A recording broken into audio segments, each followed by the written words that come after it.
Jürispordi Aaresse järjekordselt.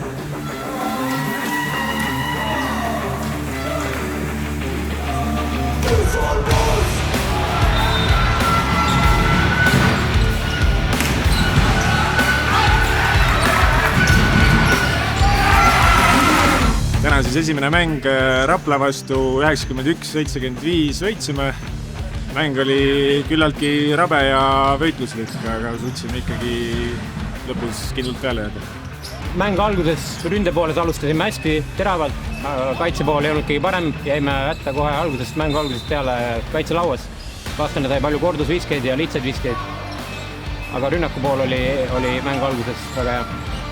Rapla vastu oli lauas meil tegelikult suur eelis, aga Rait sai seal mängu keskel vigastada ja siis natuke pidime taastuma mängu ümber mängima ja siis hakkasime rohkem ka kaitselauas eksima. Aga lõpuks õnnestus meil ikkagi see kontrolli alla saada ja siis vahetus kasutada. Järgmised mängud on Paide ja Kadrinaga, et nendeks mängudeks peame olema rohkem keskendunud. Peame oma asjad nüüd trennid uuesti üle vaatama, et meil on mehi natuke vähem kui võiks olla, aga peame tegema omad järeldused, eriti kaitse poole pealt ja vaatama, kuidas läheb siis Paide ja Kadrinaga. Märkige juba kalendrisse 24. jaanuar kell 7, kui võõrustame kodus Kadrina Karusid. Olge kõik saalis.